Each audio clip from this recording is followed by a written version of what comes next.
Bismillahirrahmanirrahim. Assalamualaikum warahmatullahi wabarakatuh. Innal hamdalillah nahmaduhu wa nasta'inuhu wa nastaghfiruh wa na'udzu billahi min shururi anfusina wa min sayyiati a'malina. May yahdihillahu fala mudilla lahu wa may yudlilhu fala hadiya lahu.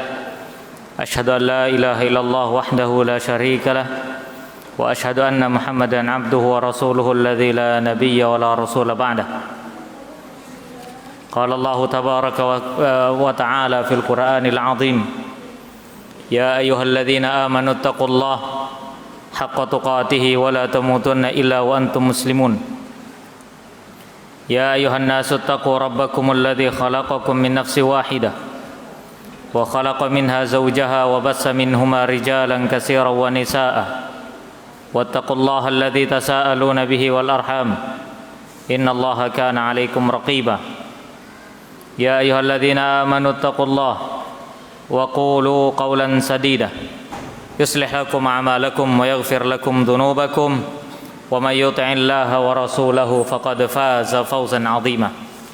Amma ba'du, ma'asyiral muslimin wal muslimat rahimani wa rahimakumullah. Kaifa halukum jami'an? Gimana kabar Anda semuanya? Alhamdulillah, semuanya dalam kondisi baik, sehat walafiat. Dimudahkan oleh Allah Subhanahu wa taala untuk hadir di majelis pada malam hari ini, dan Allah berikan kesehatan dan waktu luang kepada kita. Ikhwani fillah rahimani rahimakumullah. Di pertemuan yang lalu, part 1 atau bagian pertama dari kisah Dhatu Anwat. Ya, dari kisah yang kita sampaikan, yaitu Dhatu Anwat.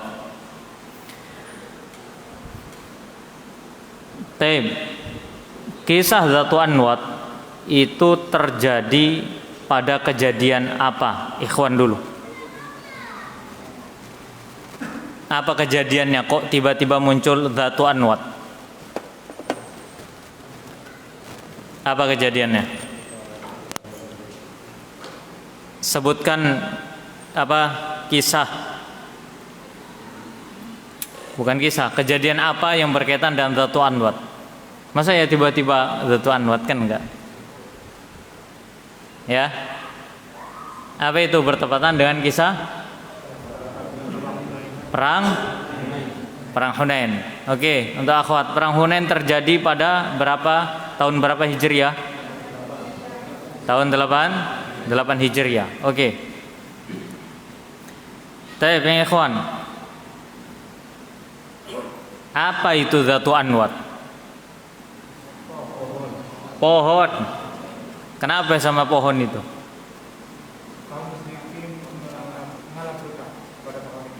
Baik, dahulu orang-orang jahiliyah menjadikan pohon itu ya sebagai tempat untuk mencari keberkahan. Ini amaliyahnya orang jahiliyah dulu, menjadikan pohon Dhatu Anwat ini sebagai tempat untuk ngalap berkah. Taib. Perang Hunain terjadi pada tahun 8 Hijriah, betul ya? Saat itu kaum muslimin jumlahnya berapa untuk akhwat? Untuk akhwat.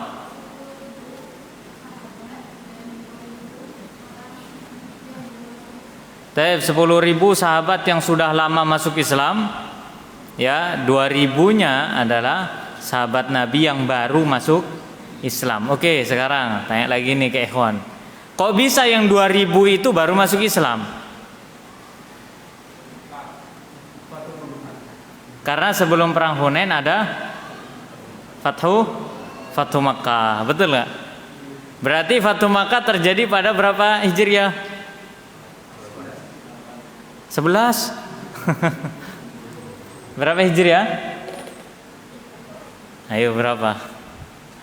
Berapa Hijriah? Tahun 8 Hijriah. Jadi tahun itu juga ada perang Hunain. Oke. Untuk akhwat lagi. Saat itu kaum muslimin perang Hunain melawan siapa? Dari kalangan kafir, ya, orang-orang musyrik. Melawan siapa? melawan Bani Saqif dan suku Hawazin. Taib, melawan Bani Saqif dan suku Hawazin. Kemudian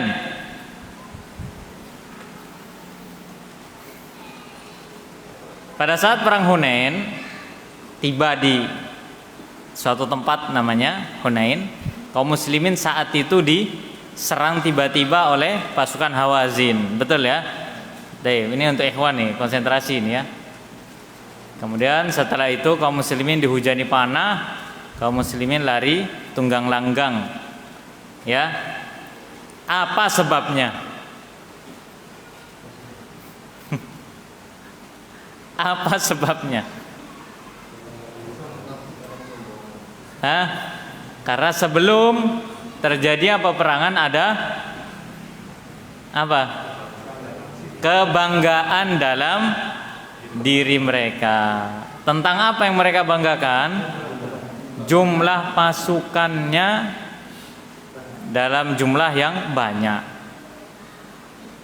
Oke, sekarang ketika kaum muslimin kocar-kacir lari, maka siapa, ini untuk akhwat ya, siapa yang tersisa di lokasi? 3 orang, oke. Siapa aja?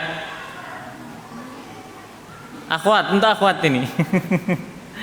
Untuk akhwat, oke. Siapa saja? Katanya 3 orang nih katanya. 3 apa 4, Bu? 3, 4 apa 5? 3, oke 3. Siapa aja? Nabi Abdullah bin Abbas? Bukan. Siapa? Nabi. Entar dulu, akhwat dulu ini. Akhwat dulu. Sabar, ada bagiannya. Taib Nabi, terus Ali bin Abi Thalib, terus Taib Abbas, pamannya Nabi sallallahu alaihi wasallam. Oke, sekarang lagi. Jadi harus tahu nih jalurnya ini. Betul kan? Harus tahu. Siapa sahabat yang saat itu menjadi bintang lapangan di peperangan? Ali bin Abi Thalib radhiyallahu anhu. Kok bisa? Kenapa? Karena dia menang duel 1 lawan 1. Ya, dengan musuhnya. Maka dia pun saat itu menjadi bintangnya. Ya, yang paling terkenal pada peristiwa perang Hunain. Oke, sekarang hadis ini diriwayatkan oleh siapa? Untuk akhwat dulu. Diriwayatkan oleh siapa? Sahabatnya. Hadis tentang Dzatu Anwat ini loh. Diriwayat siapa? Pas sudah? Taib, yang ikhwan. Abi Waqid Al-Laitsi radhiyallahu taala anhu. Wafatnya tahun berapa? Tahun berapa wafatnya?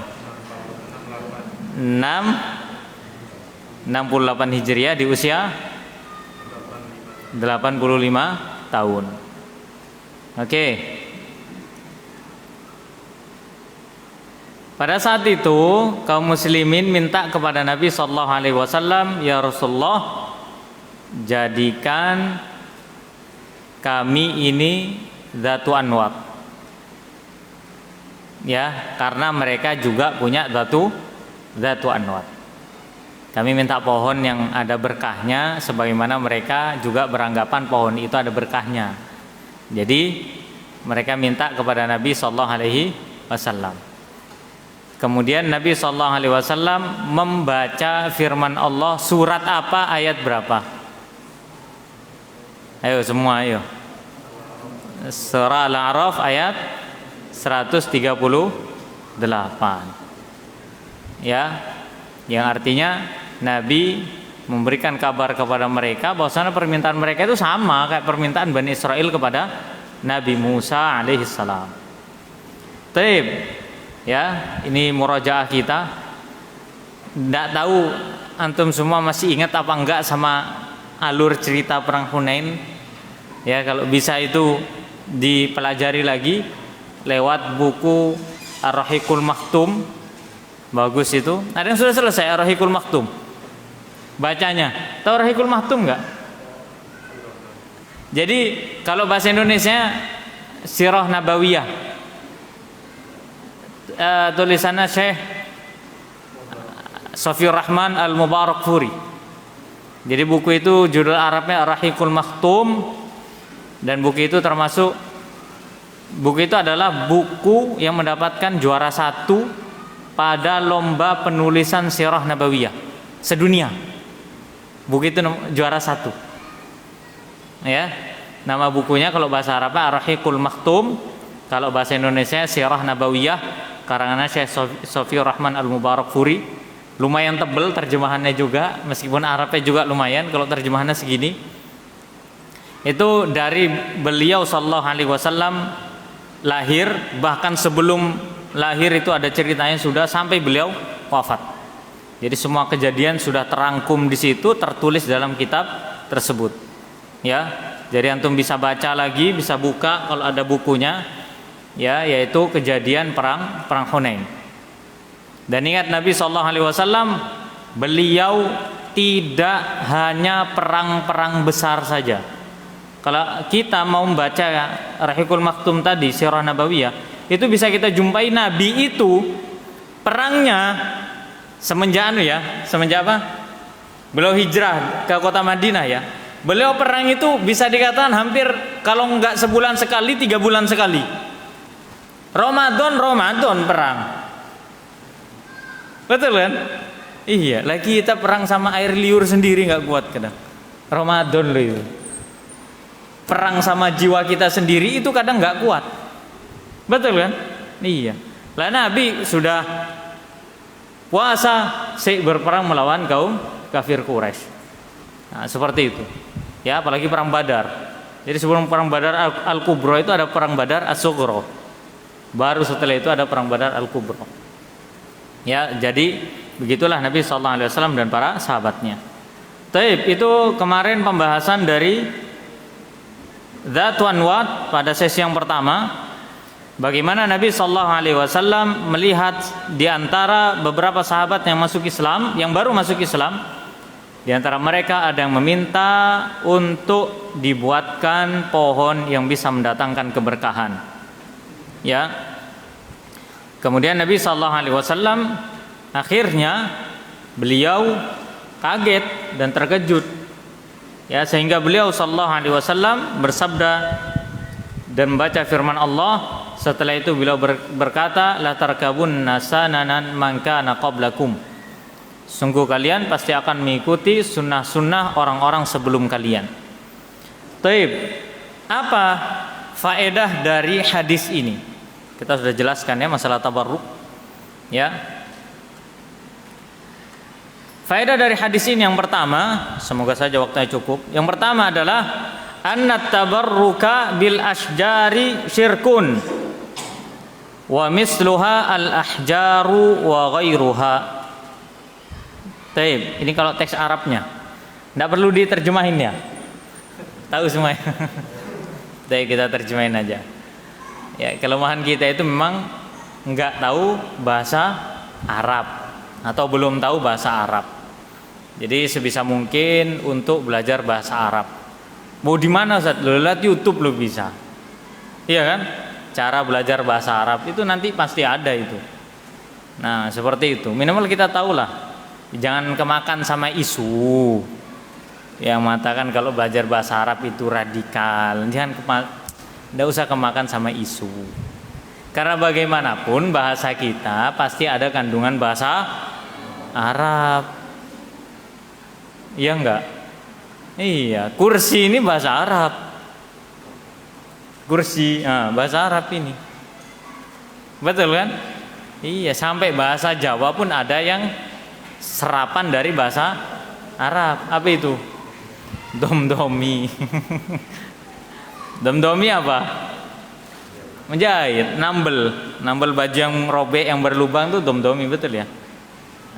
Koreksi ya kalau ana salah ya, karena ana nggak begitu tahu masalah bahasa Jawa. Cuman setahu ana dom-domi itu bahasa Jawa, betul kan? Iya, kalau bahasa Arab dom-dom itu dom-timu ya menambal yang berlubang. Ya udah. Ya, jadi ada beberapa kalimat yang memang serapan dari itu, dari bahasa Arab, dan kita nggak bisa. Wasiat, waris, ilmu, amal, apa lagi? Ya kan? Iya. Makanya kalau ada orang mengatakan orang belajar bahasa Arab itu radikal, lo dari mana? Masa iya Al-Quran radikal begitu? Dan terkadang lucunya orang berkata seperti itu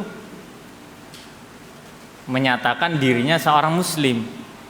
Lo muslim lo bahasa Arab. Maafan tuh. Pak sampean Islam? Iya. Jangan Islam pak. Bahasa Arab lo itu. Betul kan? Iya saya muslim. Lo itu bahasa Arab. Ya sudah kalau gitu saya non kafir. Kafir bahasa Arab pak. Gimana? Hah? Iya kan? Iya. Nah, jadi jangan kemakan isu. Oleh karena para ulama mengatakan pelajarilah bahasa Arab, karena bahasa Arab bagian dari agama kalian. Jadi kalau kita pengen mempelajari agama itu lebih dalam harus tahu bahasa Arab. Makanya tuntutan pertama seorang dai itu adalah faham bahasa Arab, tata cara membaca, tata cara menulis, tata cara berbicara. Jadi hal-hal yang berkaitan dengan bahasa Arab itu minimal dia tahu, meskipun nggak secara keseluruhan ya, karena bahasa Arab ini luas, kosakatanya aja 12 juta. 12 juta. Setelah itu ada bahasa apa lupa itu totalnya 600.000. 12 juta kalau diduitin dapat motor, 600.000 dapat peleknya tok mungkin. Betul kan? Terlalu jauh jumlahnya. Dan ilmu bahasa Arab pun luas. Ilmu membaca kitab gundul itu beda sama ilmu menulis. Didikte menulis begitu. Ayo anak dikte, ini sampean tulis pakai bahasa Arab. Itu ada ilmunya. Berbeda lagi ketika kita bisa bicara bahasa Arab, itu beda lagi. Beda bicara, beda caranya nulis, beda baca kitab gundul itu beda. Jadi ya kita harus tahu di situ. Makanya kalau ada seorang dai yang baca kitab gundul aja nggak bisa, bicara bahasa Arab nggak bisa, nulis dikte bahasa Arab nggak bisa, yang dasar-dasar contohnya ini perlu dipertanyakan. Ya, bagaimana dia cara memahami agama dan menyampaikan agama apabila dia nggak tahu bahasa Arab? Loh, ini kan sekarang banyak terjemahan saat. Jadi kan ustadznya pun bisa pakai terjemahan. Lah apa bedanya sama jamaah? Betul kan? Wes mendingan dia duduk jadi pendengar daripada jadi pengisi kajiannya. Kalau nggak tahu bahasa Arab. Makanya para ulama mengatakan orang yang nggak tahu bahasa Arab kemudian dia berusaha untuk menyampaikan agama kepada masyarakat, artinya menjadi dai, maka dia adalah seorang pendusta. Bagaimana dia bisa memahami agama secara dalam kemudian dia sampaikan dengan se-enjoy mungkin ketika dia nggak tahu bagaimana bahasa agama itu diturunkan, ya kan? Maka kata Allah dalam surah Yusuf ayat 2, dan kami turunkan Al-Quran ini Arabiyan, dalam kondisi berbahasa Arab, la'allakum ta'qilun, agar supaya kalian berfikir. Artinya Allah turunkan Al-Quran berbahasa Arab. Oke, maunya anak nggak terjemahin, cuman karena antum kesulitan, oke kita terjemahin. Poin yang pertama adalah bahwasannya tabarruk dengan pohon, dengan batu itu adalah kesyirikan. Itu adalah kesyirikan. Yang mengatakan seperti ini siapa? Allah dan Rasulnya. Jadi hamba nggak usah ngatur ya, betul nggak? Iya, hamba nggak usah ngatur. Jangan ngatur hamba. Fenomena sekarang itu hamba ngatur Allah, betul nggak? Iya. Yo, jangan berbuat syirik, jangan menyembah kepada pohon, jangan menyembah kepada batu, jangan menyembah kepada makhluk, jangan memuliakan sesuatu berlebihan karena itu kesyirikan. Apa kata hamba? Nggak apa-apa, ini budaya. Kata Allah dan Rasulnya mengatakan musik, zina, khamr itu haram. Kata hamba gimana? Ada kok ulama yang membolehkan. Ini hamba nih, ceritanya nih hamba nih ngatur Allah nih, ya kan? Ketika Allah berkata untuk wanita, wahai wanita berhijablah dan tutuplah aurat. Apa kata hamba wanita ini? Nggak apa-apa, nggak berhijab, yang penting hatinya baik. Jadi ngatur gitu loh. Ayo dirikan sholat. Ya, apa kata hamba? Nggak apa-apa, nggak sholat, yang penting akhlaknya baik. Dan ini fenomena sekarang, iya nggak? Iya. Allah perintahkan apa dibantah, diatur. Oleh karenanya, nggak pantas seorang hamba itu mengatur. Ketika Allah tetapkan sesuatu itu halal, sesuatu itu haram, tugas seorang hamba adalah tunduk dan patuh. Maka ketika dikatakan tabarruk kepada pohon, kepada batu, itu kesyirikan. Kita sudah bawakan hadisnya, kita sudah bawakan ayatnya. Itu bukan perkataan kita, betul nggak? Tapi firman Allah dan hadis Nabi. Apa yang terjadi? Terkadang seorang hamba mengatakan, itu sudah menjadi adat dan budaya. Jadi ditabrakin gitu loh. Padahal kita tahu. Kalau kita mau bertanya siapa? Kalau ada orang kayak gitu tanya, ente itu siapa? Antum ini siapa? Yang buat syariat, yang menciptakan alam semesta, yang ngasih makan ke semua hamba Allah, yang jamin hidupnya orang? Enggak. Kita semua ini hanyalah seorang hamba, budaknya Allah. Udah. Ya kan? Makan kita dari Allah, minum kita dari Allah, oksigen kita dari Allah. Nah, semua kehidupan kita dari Allah. Lah kok bisa sekarang seorang hamba ngatur Allah? Ini anak sampai tulis ini. Kenapa? Karena betapa banyak orang-orang yang membantah ketika disampaikan ini riba haram. Ada yang membolehkan riba kalau ndak banyak. Ya Allah ya Rahman, diadu. Ya, makanya seorang muslim tidak layak untuk membantah. Ketika Allah mengatakan tabarruk kepada pohon ataupun batu itu syirik, dia harus menerima. Kesampingkan yang namanya hawa nafsu, kesampingkan yang namanya keinginan pribadi, kesampingkan rasa sungkan itu, kesampingkan. Katakan yang benar itu benar, yang salah itu salah. Nah, inilah prinsip Ahlussunnah wal Jamaah. Ahlussunnah wal Jamaah itu bukan orang yang apa ya? Yang kalau bahasa kita apa sih namanya? Berubah-ubah gitu loh. Syirik tapi dia berusaha membuat retorika seolah-olah tidak syirik. Betul kan? Haram dibuat retorika seolah-olah jadi tidak haram. Ahlussunnah sejati bukan seperti itu. Ketika Allah menghalalkan sesuatu dia halalkan, ketika Allah haramkan sesuatu dia haramkan. Nah, inilah dimaksudkan dengan istislamu lillahi bitauhid wal inqiyadu lahu bitta'ah wal bara'atu minasyirki wa ahli. Tunduk patuh kepada Allah dengan cara mentauhidkannya, mengesahkan Allah, kemudian melaksanakan setiap ketaatan kepada Allah, tunduk patuh dengan cara mentaati Allah, kemudian berlepas diri dari semua bentuk kesyirikan dan para pelakunya. Nah, ini seorang muslim jati seperti itu. Jadi pohon, batu, maka itu tidak mendatangkan manfaat dan mudarat. Oleh karena para ulama mengatakan segala hal yang dijadikan sebagai tempat untuk bertabarruk yang tidak ada dalil syar'inya, mau itu pohon, mau itu batu, kapanpun dan dimanapun, maka itu disebut dengan dzatu anwat dan harus dihancurkan. Ya, artinya apa? Harus diingkari, harus dibasmi, nggak boleh malah dijadikan sebagai budaya.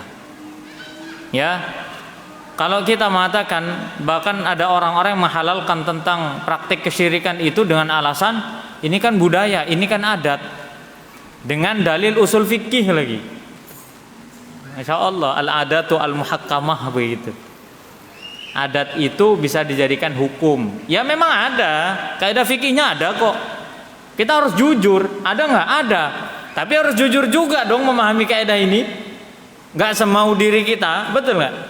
Al-adatu al-muhakkamah, adat bisa dijadikan hukum ketika syaratnya terpenuhi. Di antaranya adalah tidak menyelisih syariat. Tidak menyelisih syariat itu syarat pertama, itu nggak boleh ditaruh di syarat ketiga, kedua, keempat, enggak. Syarat pertama tidak menyelisih syariat. Jadi kalau ada adat yang tidak menyelisih syariat, boleh nggak dilakukan? Boleh. Contoh apa? Sarungan. Adat enggak ini? Adat. Boleh dipakai? Boleh. Bertentangan dengan syariat enggak? Enggak. Boleh dipakai? Boleh. Nah, ini adat kebiasaan yang diperbolehkan dalam syariat, diantara contohnya. Ya. Maka setiap adat yang tidak bertentangan dengan syariat itu boleh, dan setiap adat yang bertentangan dengan syariat maka itu tidak boleh. Baru poin yang kedua itu dilakukan oleh banyak manusia. Jangan poin nomor 2 ditaruh nomor 1. Kan yang penting ada dilakukan banyak manusia. Ya enggak? Masalah urusan sesuai enggak sesuai syariat enggak ngurus, yang penting banyak dilakukan oleh manusia. Nah, ini salah. Karena syarat pertama itu dia harus sesuai dengan syariat. Ya. Karena fiddin rahimana rahimakumullah, maka itulah penjelasan bagaimana batu dan pepohonan ataupun yang lainnya hukum asalnya tidak mendatangkan kemudaratan dan manfaat. Baik, kemudian faedah yang kedua dijelaskan oleh penulis hafizallahu taala, annal muntaqila minal batili alladhi i'tadahu la yu'manu ay yakuna fi qalbihi baqiyatun min tilkal 'adah. Nah, ini orang yang baru pindah, berubah dari kebatilan yang dahulu sering dia lakukan, ya, kemudian dia masuk Islam, itu terkadang hatinya masih belum selamat dari keyakinan-keyakinan masa lalu. Iya enggak? Iya, makanya seperti sahabat ini, kan masa lalu mereka terbiasa untuk menyembah kepada selain Allah. Akhirnya meskipun mereka sudah masuk Islam, di awal-awal itu ada hal-hal yang membuat mereka teringat lagi dengan amaliyahnya. Ya, dan hati mereka pun masih berkata tentang itu. Oleh karenanya, ketika seseorang, dan ini terjadi zaman sahabat lo ya, yang mana mereka masuk Islam di hadapannya Nabi, dan setelah mereka Muslim, mereka hidup bersama Nabi, tapi tetap nggak ada jaminan hatinya itu selamat dari masa lalu. Betul nggak? Apalagi orang yang baru tobat, orang yang baru hijrah, orang yang baru masuk Islam, ketika dia tidak berusaha untuk mencari lingkungan yang dapat mendukung keislamannya, serta mengeluarkan dirinya dari lingkaran masa lalunya yang jahiliyah banget, maka nanti dipastikan atau ditakutkan dia akan senantiasa mengingat dan mengulang lagi amaliyah tersebut. Makanya tobat, hijrah, masuk Islam itu nggak sekedar antum mengatakan ana sudah hijrah, tapi masih melakukan hal-hal yang berkaitan dengan masalah-masalah jahiliyah. Iya enggak? Ada orang itu atas nama hijrah keluar dari mulut harimau masuk ke lubang buaya. Betul kan? Dulu main gitar dia, ya mungkin jadi anak band, suka bermaksiat segala macam, ya kan?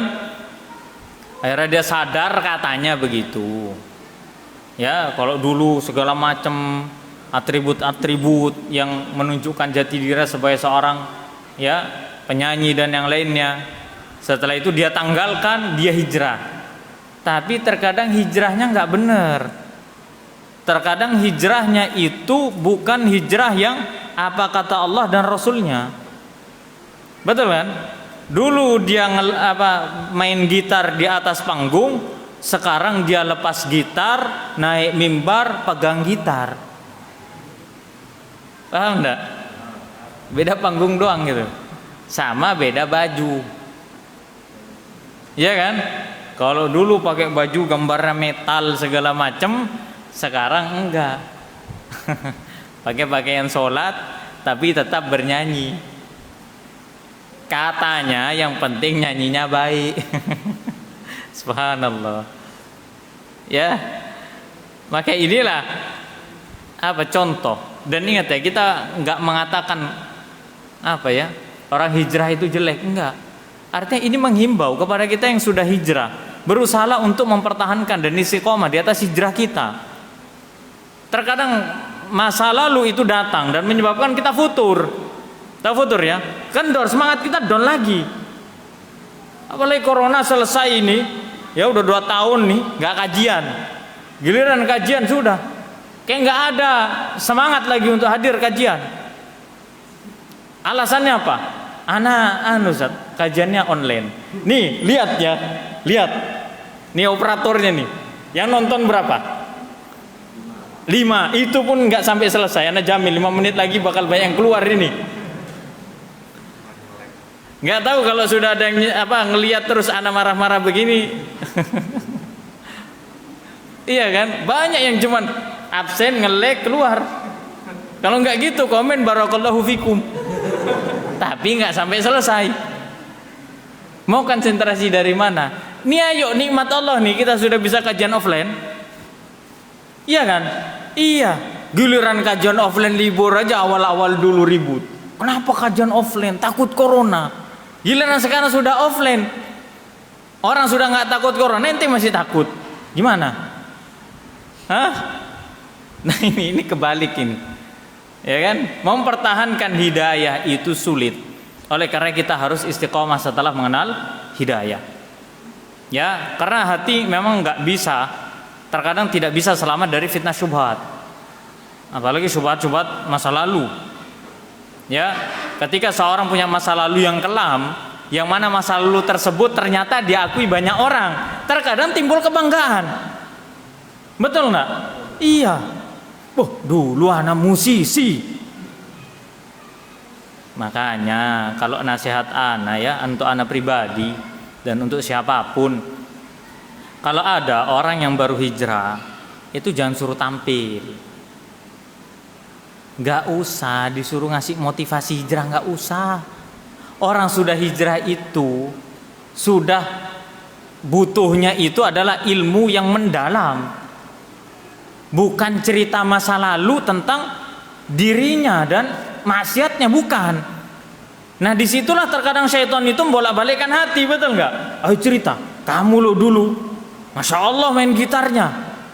Kamu dulu judinya lo, masya Allah. Kata syaitan, luar biasa kamu, cerita-cerita, hitung-hitung kamu ya cerita tentang pengalaman hijrahmu, kata syaitan begini. Ya, akhirnya apa? Dia cerita berbangga diri dengan maksiatnya, dan disitulah syaitan sedang bermain dan mempermainkan hatinya. Maka hati-hati. Kalau kita sudah hijrah, punya masa lalu, ndak usah diceritakan, tutup. Jangan suruh tampil juga. Ayo mas, yang dulu pernah nyanyi, sini ceritakan hijrahnya. Enggak begitu. Kan ini dakwah juga, enggak. Orang yang baru hijrah jangan langsung suruh dakwah. Kalau belum punya ilmu enggak boleh dakwah. Lah yang lama kajian aja enggak boleh dakwah kok. Sebelum dia benar-benar menguasai ilmu syariat itu dengan yakin, betul enggak? Masa iya yang baru hijrah kemudian disuruh untuk berdakwah? Maka ini salah. Karena dakwah itu amalan yang mulia yang butuh tentang ilmu agama yang dalam. Ikhwan fillah rahiman rahimakumullah. Sudah mau isya ini. Masih kurang 7 poin lagi. Tapi yang ketiga, anna sababa ibadatil asnami huwa ta'dhimuha wal 'uqufu 'indaha wa tabarruku biha. Bahwasanya sebab seseorang menyembah kepada berhala itu sebab pertama adalah mengagungkan. Jadi enggak langsung tiba-tiba orang sujud kepada apa tadi yang patung-patung itu, enggak.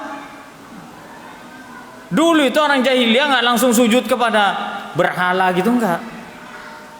Di zaman Nabi Nuh pun orang-orang soleh itu ketika mereka wafat nggak tiba-tiba mereka langsung tersungkur ya ke patung-patungnya, enggak. Tapi yang pertama mereka lakukan dari bisikan syaitan adalah mengagungkan berlebihan. Mengagungkan orang soleh bagus enggak? Bagus enggak? Bagus. Tapi kalau secara berlebihan itu tercela. Lawang Nabi aja sudah mengatakan la tatruni kama atratin nasara. Nabi lo ya. Janganlah kalian itra. Itra itu memuliakan seseorang, mengagungkan, mengkultuskan seorang secara berlebihan.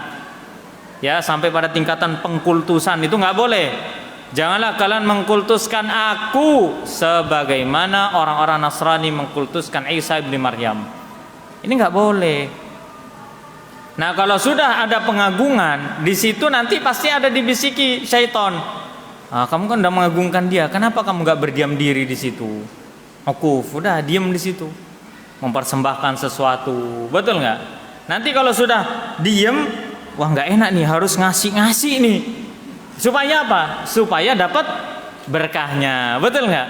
Iya, maka itu sudah tingkatannya. Pertama mengagungkan, kedua adalah berdiam diri, yang ketiga itu sudah masuk pada bab tabarruk.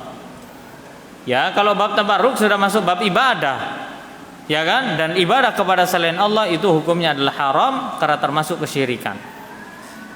Ini syariat Islam loh ya menentukan, bukan kita. Dan kita tugasnya adalah tunduk dan patuh. Baik, yang keempat. Faedah dari hadis tersebut, annal insana qad yastahsinu syai'an yadhunnuhu yuqarribuhu ila Allah wa huwa yub'iduhu anhu. Terkadang seorang itu yakini sesuatu itu baik.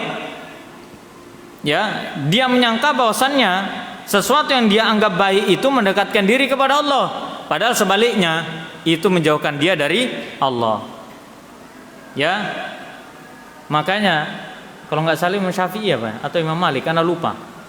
Beliau mengatakan man istahsana faqad syara'a. Barang siapa yang menganggap sesuatu amalan itu baik, maka sungguh dia seperti halnya membuat syariat. Jadi jangan menganggap sesuatu amalan itu baik kecuali ada dalilnya. Iya enggak? Iya kan, kita udah ngasih contoh. Kalau semuanya yang penting baik ya rusak agama ini. Karena kebaikan itu bergantung pada firman Allah dan sabda Rasulullah. Kalau nggak sesuai dengan syariat, nggak baik namanya. Menurut Anda baik, ente itu siapa? Yang buat syariat? Bukan, ya sudah. Kata Allah itu nggak baik. Ya, kata Allah dan Rasulnya itu tidak baik. Makanya jangan dikerjakan. Masa ya dikasih contoh lagi? Kan nggak ada larangannya, kan sudah ngasih contoh. Nah, ya jadi dalam syarat itu bukan sesuai dengan hawa nafsu. Ya, bukan sesuai dengan akal, tapi sesuai dengan dalil Al-Quran dan Sunnah. Hawa nafsu dan akal itu harus tunduk patuh kepada Al-Quran dan Sunnah.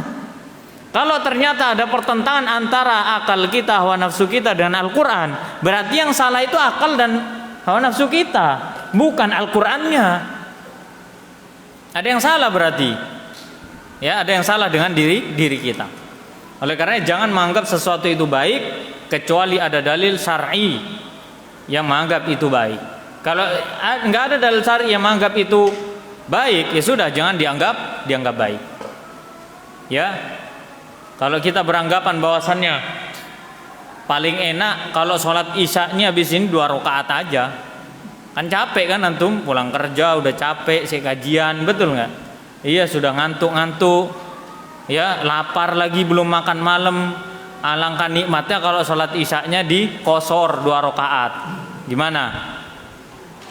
Kan baik. Gitu.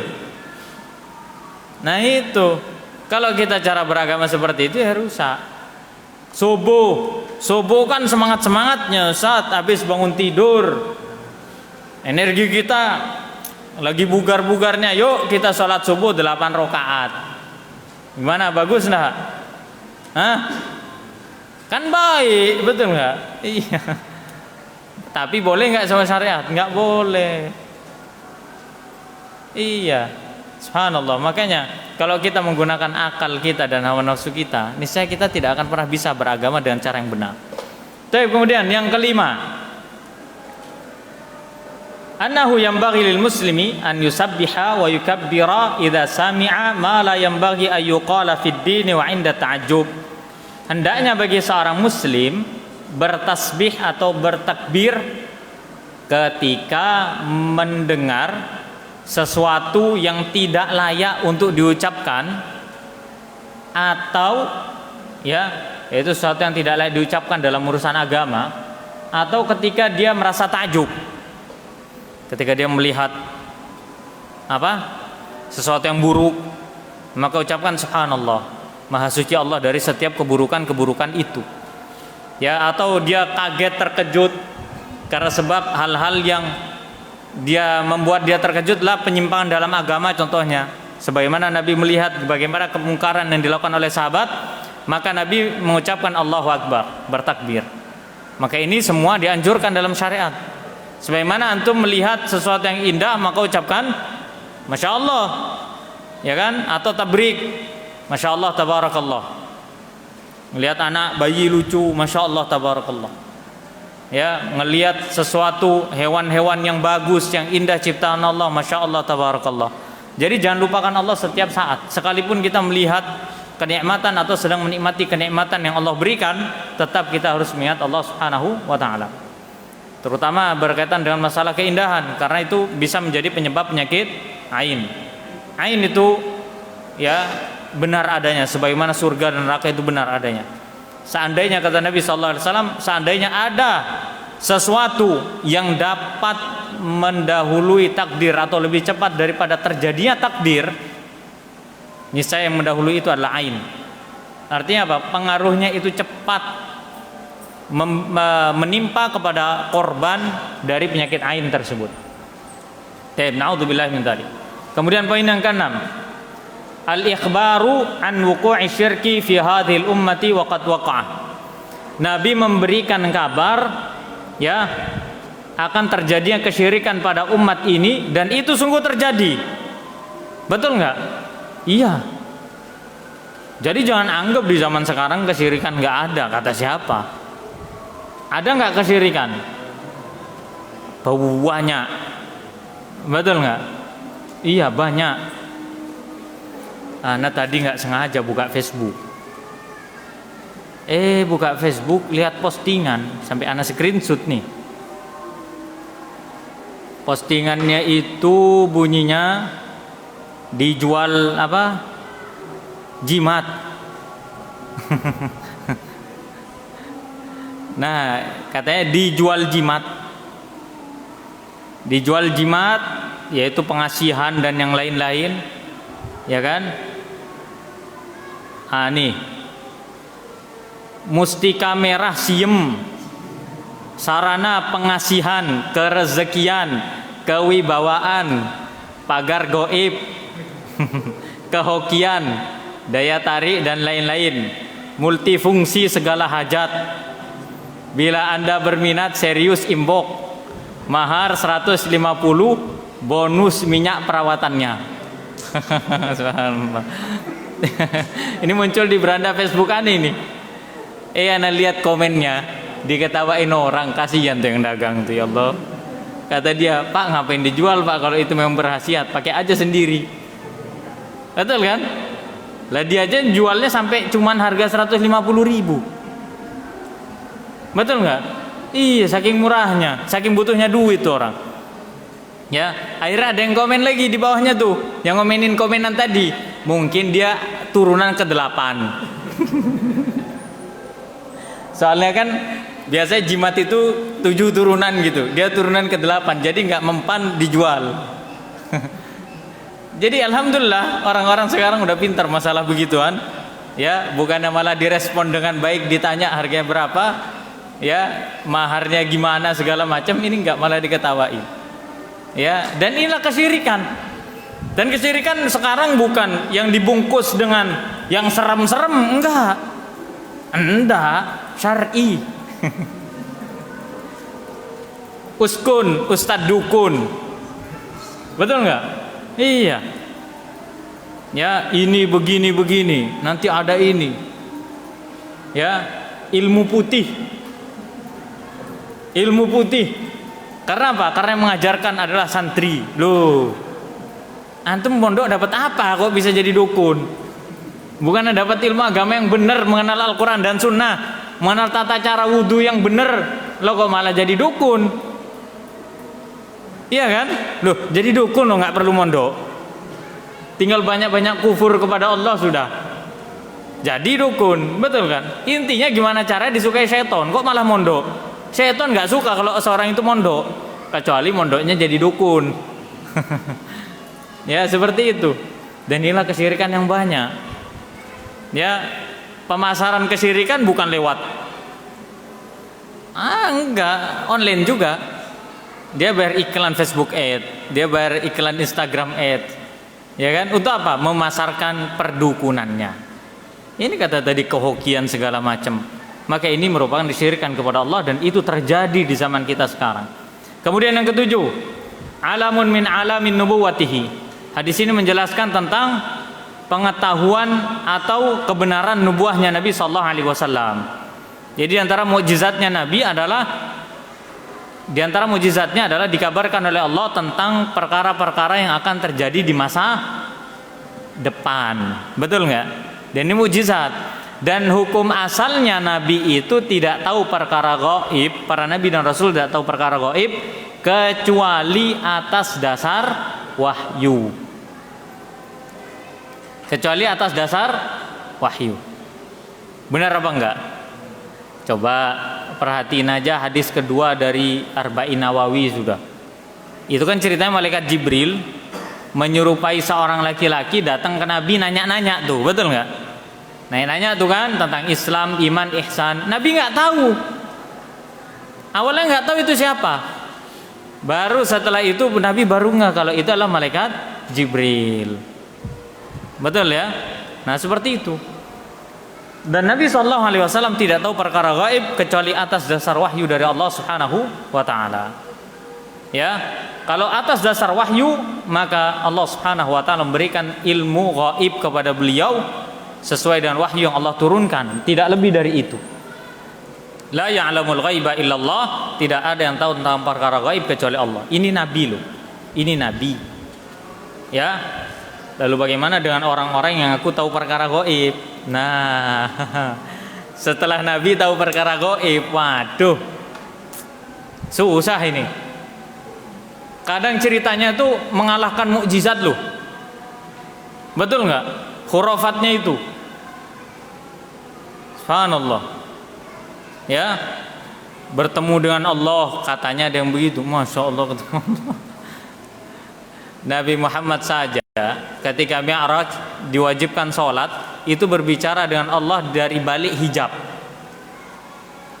Jadi nggak langsung melihat Nabi. Kenapa? Nggak mungkin mampu. Nabi Musa meminta, Nabi Musa itu fisiknya kuat loh ya, mentalnya kuat juga, meminta kepada Allah agar supaya ia bisa melihat Allah. Apa kata Allah? Wahai Musa, engkau lantarani, engkau tidak akan mampu untuk melihat diriku ketika engkau hidup di dunia. Nah itu, maka kata Allah, lihatlah cahayaku di sana. Allah turunkan sedikit cahayanya, ya keluarlah api. Kemudian setelah itu pingsan Nabi Musa.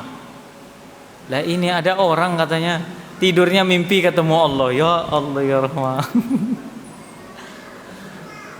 Memang khayal itu bebas, memang karangan bebas itu memang bebas, memang mau gimana. Cuma masalah ke kita ini percaya apa enggak? Nah masalah lagi itu orang banyak percaya gitu. Pokoknya apabila ada sesuatu kejadian luar biasa yang melebihi mukjizatnya Nabi, ketahuilah itu khurafat. Karomah-karomahnya sahabat wali Allah itu enggak bakal bisa menyamakan mukjizat. Enggak. Sudah. Kalau ada orang yang dapat karomah melebihi mukjizatnya Nabi, nah ini bukan karomah namanya, itu adalah khurafat. Kemudian yang kedelapan, an-nahyu 'anit tasyabbuhi bi ahli jahiliyah wal yahudi wan nasara illa ma dalla dalilu ala annahu min dinina. Larangan dari menyerupai orang Yahudi dan Nasrani. Betul? Iya. kecuali datang dalil yang menunjukkan itu adalah bagian dari agama kita. Jadi nggak boleh ya, man tashabbaha biqaumin fahuwa minhum, la tattabi'anna sananan man kana qablakum, kata Nabi. Kalian benar-benar akan mengikuti kebiasaan orang-orang sebelum kalian. Shibran bi shibrin wa dhira'an bi dhira'in, sejengkal demi sejengkal, sehasta demi sehasta. Hatta law dakhalu juhra dabbin la dakhaltumuh atau la taba'tumuh. Seandainya mereka masuk ke dalam lubang biawak, kalian pasti akan mengikutinya. Nah ini fenomena sekarang begitu nggak? Begitu. Ada perayaan orang kafir Yahudi dan Nasrani dirayakan. Ketika tidak merayakan dibilang intoleran. Nah ini tasyabuh kepada orang-orang kafir. Begitu pula gaya hidup. Ingat ya, Umar bin Khattab radhiyallahu anhu mengatakan, sungguhnya Allah telah memuliakan kita dengan Islam. Barang siapa yang mencari kemuliaan dengan selain Islam, adzallahullah, Allah pasti akan hinakan dia. Lah orang kafir lo berkaca pada kehidupan orang muslim. Masa ya orang muslim ini berkaca pada kehidupan orang kafir? Apalagi menjadikan mereka sebagai idola. Aduh, kalau bicara masalah idola, anak muda kita nih kadang salah dalam mengambil sosok tertentu sebagai idola. Orang kafir jadiin idola. Yang laki-laki nggak perempuan sama aja. Pemain bola kafir jadiin idola. Tauhidnya sepak bola pun dijadiin idola. Tahu tauhid, berhala hidupnya sepak bola itu loh. Ya kan? Didewakan, dimuliakan. Pindah klub nangis. Ini sudah masuk ke dalam sanubari itu berarti. Kok bisa sampai hatinya bergetar, wajilat qulubuhum. Hatinya bergetar karena pemain itu pindah klub. Subhanallah, inilah yang terjadi. Ketika ditanya, siapa nama asli Abu Bakar? Wallahu a'lam. Ya terkadang anak muda begitu.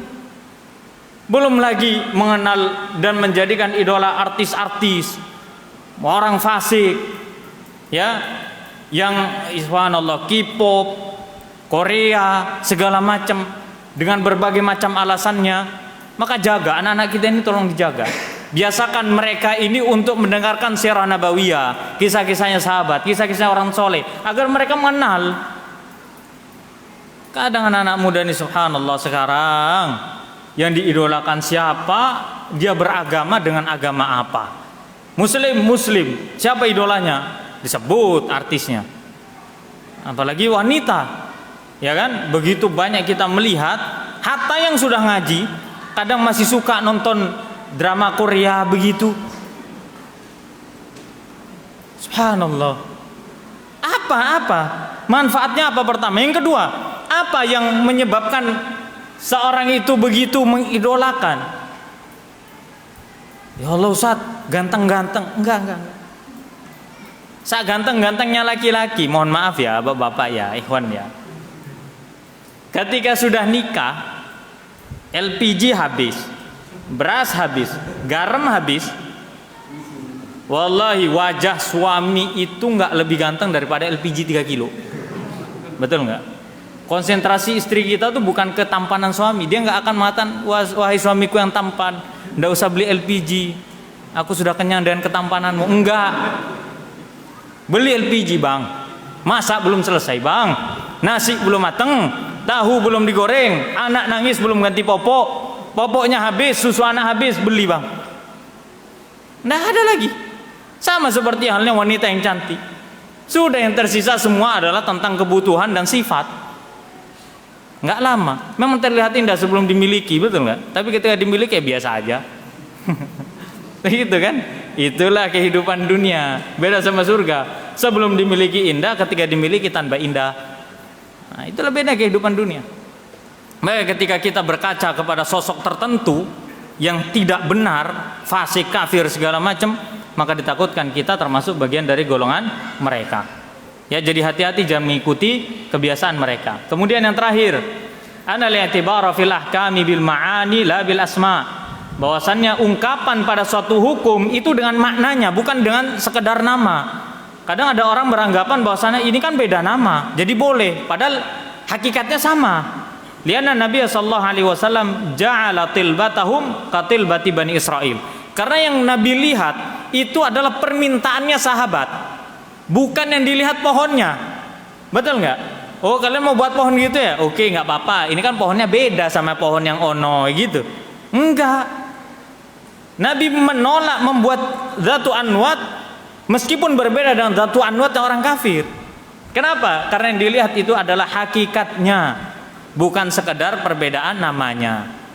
Khamr ya khamr, apapun itu, mau dari bahan apapun, mau dari tape, mau dari cuka, mau alkohol murni, mau bensin, mau apa, terserah selama itu mabukkan maka disebut khamr. Mau yang ditiup, dihirup, disuntikkan, mau diminum, mau diapain, pokoknya ketika memabukkan hukum asalnya itu adalah khamr. Nah itu nggak boleh. Ya, musik haram, semua haram. Kan ini bukan musik yang menyembah berhala, Ustaz. Ini musik religi, mengingat kita kepada kematian. Ngingat mati itu di pinggir kuburan, bukan main gitar. Paham? Sudah dikasih tahu sama syariat. Kalau ingat mati tuh kunjungan tuh soan ke kuburan sana, bukan ziarah lagi, soan baik-baik, ingat kematian di situ. Nah itu baru cara yang benar, bukan nyanyi ingat mati, bukan nyanyi semua pasti mati, bukan.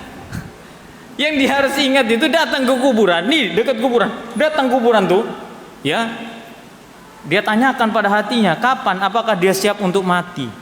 Nah seperti itu, bukan malah main musik. Bukan berarti ketika kalimatnya musik religi akhirnya boleh, enggak. Ketika ada fatwa penghalalan sesuatu yang haram, maka yang terjadi adalah kerusakan. Betul enggak? Maka setiap orang yang menghalalkan musik, dia harus bertanggung jawab di hadapan Allah Subhanahu wa taala atas apa? Ucapannya, orang-orang mengikutinya, dan segala hal yang terjadi akibat buruk dari fatwanya. Karena ada musik religi, akhirnya yang awalnya religi ya dibuat jadi genrenya genre metal, genre rock, genre pop, genre ini, genre itu. Yang penting kan kandungannya, mau musiknya gimana pun, bikin geleng-geleng segala macam, bikin goyang-goyang, nggak masalah, yang penting isinya islami katanya. Ya, dan subhanallahnya orang-orang seperti itu adalah orang-orang yang dianggap berilmu, padahal mereka tahu. Dan yang lebih subhanallah lagi adalah mengatasnamakan penghalalan musik dengan ucapannya Ibnu Hazm. Ana sampai sekarang belum menjumpai perkataan Ibnu Hazm yang mengatakan musik itu halal. Belum ya. Mungkin kalau antum nemu perkataan Ibnu Hazm nggak apa-apa, sampaikan ke ana. Yang setahu ana, Ibnu Hazm mengatakan apa? Imam Ibnu Hazm lahir di Spanyol. Al-Imam Ibnu Hazm itu mazhabnya Zahiriyah. Dan beliau berpendapat begini, pendapat beliau ini begini, dengerin. Pendapat beliau begini, semua hadis tentang haramnya musik itu lemah. Pahami kalimatnya? Apakah dengan itu beliau mengatakan dengan tegas musik itu halal? Kok bisa yang katanya ustadz, gelar rentengan, luar negeri, retorika katanya bagus, isi kepala katanya encer, mubadir ujungnya. Nggak bisa memahami kalimat Ibnu Hazm. Beliau hanya menjelaskan hadis tentang keharaman musik itu dhaif, lemah. Beliau nggak mengatakan musik itu halal. Lah kok bisa dipahami? Oh kalau begitu musik halal. Loh kok bisa? Hah? Kok bisa? Padahal hadis riwayat Bukhari dan Muslim. Hadis pengharaman musik itu riwayat Bukhari dan Muslim. Wah kemarin sempat ribut kan, yang santri, ya enggak, tutup telinga, akhirnya ada yang komen segala macem, dibilang mabuk agama kayak segala macem. Dia belum menghafal Quran. Kalau seandainya seorang itu diistimewakan oleh Allah untuk menghafal Quran, niscaya dia akan mengatakan tidak untuk musik. Kalau ada anak-anak muda nih, kan sempat viral dulu ya, bersuara bagus, hafal Quran, betul nggak? Tampil di YouTube, di TV segala macam dengan merdunya, tapi dia mengatakan ya kita baca Quran iya, ngafal Quran iya, ngaji juga iya, musikan juga iya, kan kita anak muda. Ini jahil namanya. Karena Al-Quran dan musik tidak akan pernah bersatu pada satu hati manusia, kecuali kalau antum punya hati serap. Yang serap buat maksiat, yang utama buat Quran, kecuali karena hati kita ini satu, betul nggak? Iya. Makanya apapun namanya, musik dan nyanyian itu tetap haram. Apapun namanya, siapapun yang membawakannya, mau dia syar'i banget, mau sesuai sunnah contohnya. Seandainya ada lagu sesuai sunnah contohnya, ya kan? Maka musik pun tetap musik hakikatnya dan hukumnya adalah haram. Wallahu a'lam bishawab. Subhanakallahumma rabbana bihamdika asyhadu an la ilaha illa anta astaghfiruka wa atubu ilaik. Assalamualaikum warahmatullahi